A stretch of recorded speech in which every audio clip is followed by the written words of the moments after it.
열왕기하 1장을 보게 되었는데 열왕기 상하로 이렇게 나눠져 있죠. 열왕기서는 상하로 나눠져 있지 않고 원래는 한 권의 책으로 되어 있습니다. 유대교의 권위 있는 히브리어 성경본 중에 마소라 본문이라고 있어요. 우리가 가지고 있는 이 구약 성경을 번역할 때의 기초로 사용했던 사본입니다. 이 마소라 텍스트의 이 첫 자음을 따서 MT라고도 하는데, 이 사본에서 보면은 열왕기서가 상하로 나눠져 있지가 않습니다. 그냥 통합으로 이렇게 한 권으로 돼 있죠. 열왕기가 상하로 나뉜 거는요, 생각보다 그렇게 오래되지가 않았어요. 학자들이 역사의 이 사료들을, 성경에 이렇게 이런 여러 사료들을 거꾸로 거슬러서 조사하면서 이 책이 언제부터 나뉘었는가 살펴봤더니 1517년 봄베르그 랍비 성서판이라는 사본에서부터 이 책이 두 권으로 이렇게 나눠져 있더라는 거죠.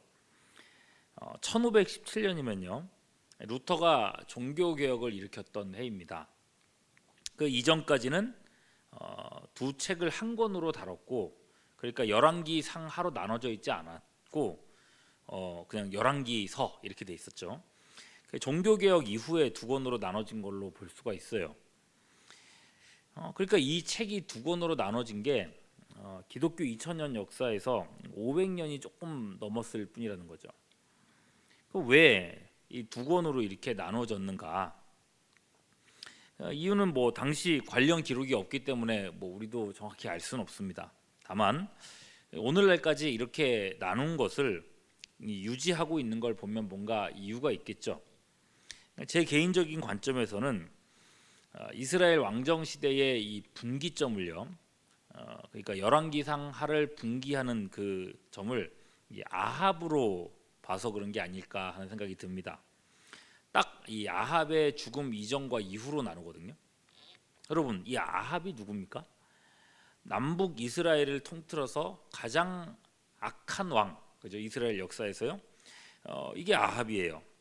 아내 이세벨과 함께 이스라엘을 타락시켰고, 자기가 다스리는 이스라엘뿐만 아니라 남유다까지 죄로 물들인 그런 인물입니다.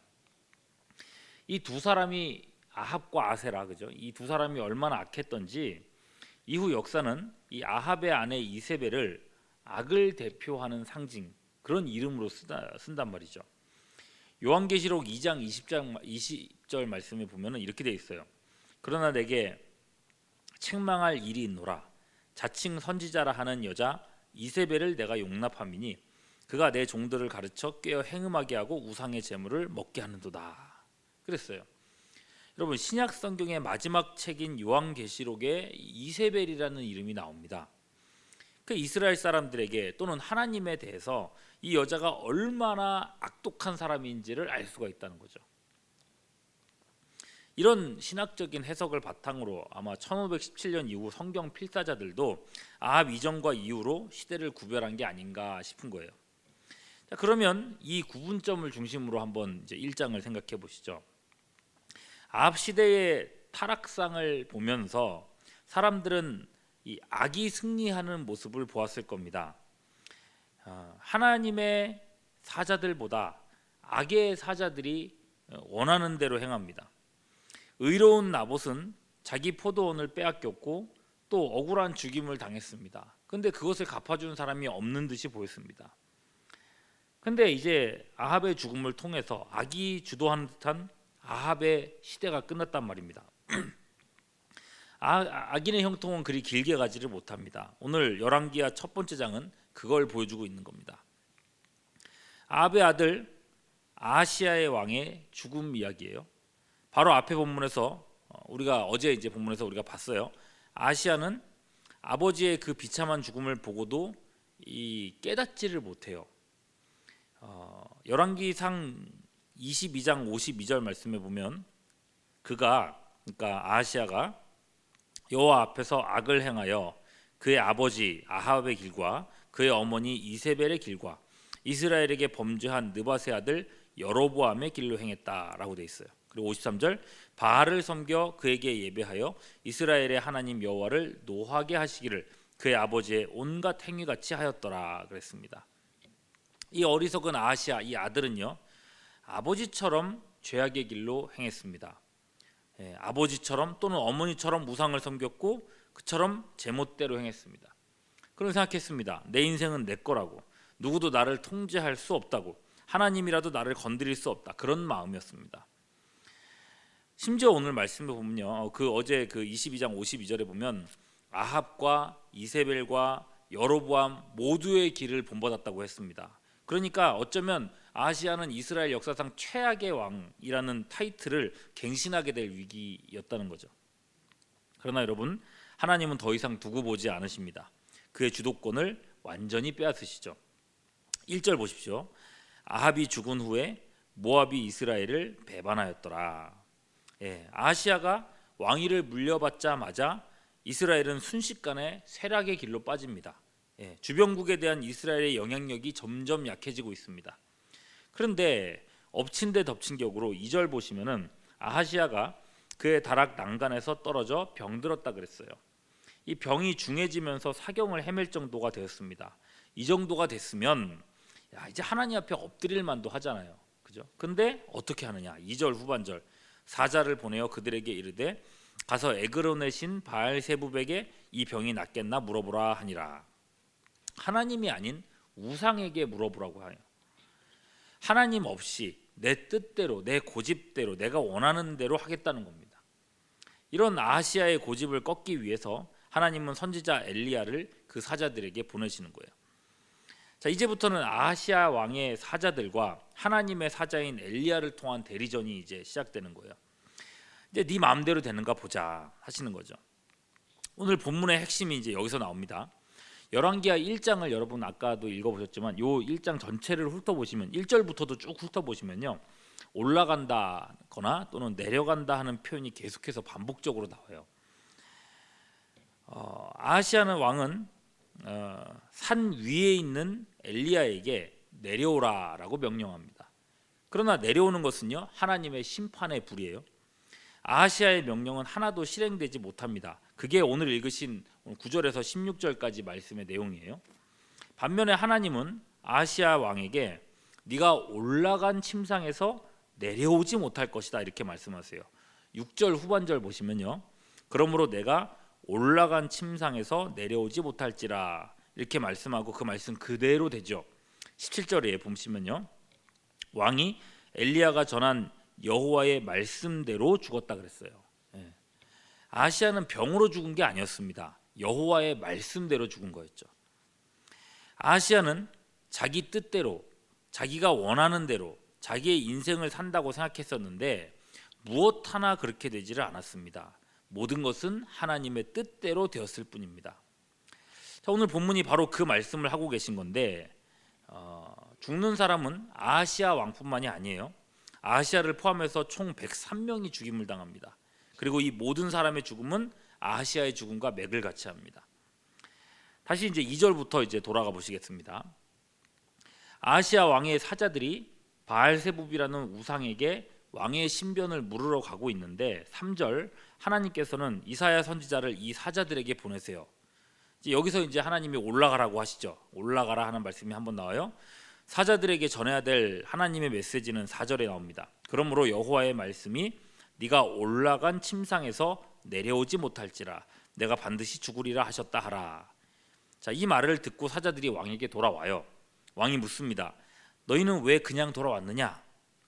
사자들이 엘리야의 말을 그대로 전하죠. 6절 후반절 그러므로 내가 올라간 침상에서 내려오지 못할지라 내가 반드시 죽으리라 하셨다 하라 하더이다. 이게 무슨 말이냐면요, 너는 아시야 너는 네 마음대로 살려고 했겠지만 지금 네 꼴을 봐라. 이제는 내 의지로 네 침상에도 올라가지도 내려가지도 못하게 될 것이다. 그냥 그 위에서 죽게 될 뿐이다. 자, 이런 말을 들었으면 좀 무서워라도 해야 되지 않겠습니까? 하나님 앞에 그때라도 엎드렸어야죠. 근데 안 그래요. 오히려 하나님께 이 아하시야는 대항합니다. 하나님의 사자인 엘리야를 죽이려고 들죠. 그래서요 9절 보시면요, 아하시야 왕은 50부장과 그의 군사 50명을 엘리야에게 보냈다 그랬습니다. 사신을 보내는 게 아니라 군사를 보내요. 잡아오라는 거죠. 그를 죽여서 하나님의 말씀을 막으려고 했던 겁니다. 자, 그랬을 때에 이 파견된 50부장도요 왕하고 똑같은 마인드를 가졌습니다. 9절 중반절 보시면 그가 엘리야에게로 올라가 본즉 산꼭대기에 앉아 있는지라 그가 엘리야에게 이르되 하나님의 사람이여 왕의 말씀이 내려오라 하셨나이다.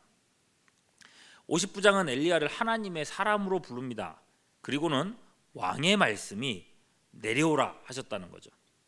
이게 무슨 말이냐면은 당신이 뭐 하나님의 사람일지 모르겠지만 나는 왕의 명령을 받은 사람입니다. 아무리 당신이 하나님의 사람이라도 왕이 오라면 오고 왕이 가라면 가고 왕이 내려오라면 내려오고 그래야지 왜 명령에 순종을 안 하냐 이런 마음이었던 거죠. 이 본문에 이 내려오라 하는 이 표현이 히브리 원문에서는요 굉장히 강한 명령조로 되어 있습니다. 하나님을 두려워하지 않고 세상 속에 살아가는 사람들의 마음에는요 이 50부장도 아하시야와 똑같은 마음으로 있었던 겁니다. 10절 중반에 엘리야가 대답합니다. 내가 만일 하나님의 사람이라면 불이 하늘에서 내려와 너와 너의 50명을 살을지로다. 그 말에 즉시 하늘에서 불이 내려와서 이 온 사람들을 태워버렸습니다. 아하시야는 하나님을 대적해서는 안 되는 거였어요. 이제라도 정신을 차려야 됐죠. 근데 사람의 고집이란 게 생각보다 안 꺾입니다. 11절 왕이 다시 50부장과 그 군대를 보냈다 했습니다. 그리고 그들에게도 똑같이 말합니다. 왕의 말씀이 속히 내려오라 하셨습니다. 엘리야 역시도 똑같이 대답했고 똑같이 불이 내려와서 50인을 살랐습니다. 그리고 또다시 13절 왕은 세 번째로 50부장과 그 군인들을 보냅니다. 완전수죠. 아하시야는 자신에게 주신 기회를 완전히 다 발로 차고 말았습니다. 이제 더 이상 기회가 없습니다. 아하시야는 죽음의 심판의 길을 피할 길이 없습니다. 다만 그가 보냈던 세 번째 50부장은 지혜로운 사람이었습니다. 그는 엘리야에게 올라가서 그에게 무릎을 꿇었습니다. 더 이상 내려오라 하는 왕의 명령을 전하지 않습니다. 대신에 이렇게 말해요. 13절 후반절 하나님의 사람이여 원하건대 나의 생명과 당신의 종인 이 50명의 생명을 당신은 귀히 보소서. 이 사람은요 악한 왕의 사자가 되지 않았고 하나님의 사람인 엘리야의 종의 자리에 앉았습니다. 당신의 종이라고 하잖아요. 어떻게 됐겠어요? 하나님의 불이 내려오지 않았습니다. 이제 하나님은 엘리야에게 15절 그와 함께 내려가라 라고 말씀하십니다. 엘리야는 왕의 명령에 따라 움직이는 것이 아니라 하나님의 명령을 따라 움직이게 된 것입니다. 왕의 명령은 하나도 이루어지지 않았죠. 여러분 세 번째 50부장의 태도 이것이 앞으로 이제 이스라엘 역사 속에서 앞으로 이스라엘이 살 수 있는 방법이라는 것입니다. 하나님 앞에서 내 뜻을 고집하고 그분 앞에 거만한 것은 심판을 자처하는 행위라는 거예요. 잠언 19장 29절 심판은 거만한 자를 위하여 예비된 것이다 라고 했습니다. 아하시야를 통해 본 것은 우리가 본 것처럼 인간은 하나님께 대하여 올리게 하거나 내릴 수 없을 뿐더러 자기 자신의 인생에 대해서도 올라가거나 내려갈 수 없는 그런 존재입니다. 또한 우리의 눈으로 봤을 때 세상에 죄가 득세하는 것처럼 보이고 이기는 것처럼 보이고 죄가 모든 것을 주도하는 것처럼 보여도 결국 모든 것들을 주도하시는 분은 하나님이십니다. 아하시야의 때가 길 것처럼 보였고 아하시야가 주도하면은 뭐 이 나라가 아합 때보다 더 악하게 하면 어떻게 되나 걱정했을지 모르겠지만 아하시야의 때는 그저 2년으로 짧게 끝나고 말았던 것입니다. 야고보서 4장 15절에 이렇게 말해요. 너희가 도리어 말하기를 주의 뜻이면 우리가 살기도 하고 이것이나 저것을 하리라 할 것이거늘. 여러분 우리 인생의 주인이 하나님이심을 항상 인정하시고 인생의 생사화복도 주님 안에 있음을 믿으면서 그분의 뜻대로 살아가며 세상이 아무리 여러분들의 눈에 보기에 악하고 어렵고 그렇게 막 지나가는 것처럼 보인다 할지라도 결국은 하나님의 뜻이 서리라 이 믿음을 가지고 살아가는 우리 모두가 될 수 있기를 주님의 이름으로 축원합니다. 기도하겠습니다. 여호와는 가난하게도 하시고 부하게도 하시며 낮추기도 하시고 높이기도 하시는도다. 옛날 한나의 고백이 우리 입에서도 불리우기를 원합니다. 하나님께서 불어버리시면 사라져버릴 것들을 우리의 주인으로 섬기지 않게 하여 주시옵소서. 내 고집과 거만함을 내려놓고 오직 하나님의 뜻에 순종하며 주님이 원하시는 길로 오늘도 걸어가기를 원합니다. 우리 모두의 길을 인도하여 주시옵소서. 오늘도 코로나와 같은 질병들로부터 우리 모든 성도들을 지켜주시기를 간구하옵고 우리 구주 예수 그리스도의 이름으로 기도하옵나이다. 아멘. 지금은 우리 구주 예수 그리스도의 크신 은혜와 거룩하신 하나님 아버지의 극진하신 사랑하심과 성령님의 교통하심이 함께 예배드린 모든 주의 권속들 위에 이제로부터 영원토록 함께 하시옵기를 간절히 축원하옵나이다. 아멘.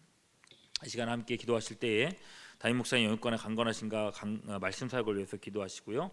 현재 대신방 일정이 이제 끝 마무리되어 가고 있는데 끝까지 구역마다 필요한 은혜 주시기를 위해서 기도해 주시고 또 직분자 투표일이 다가오고 있습니다. 꼭 필요한 사람들 세워지고 하나님의 은혜만이 주장할 수 있도록 또 기도해 주시고 또 필리핀 넘치는 교회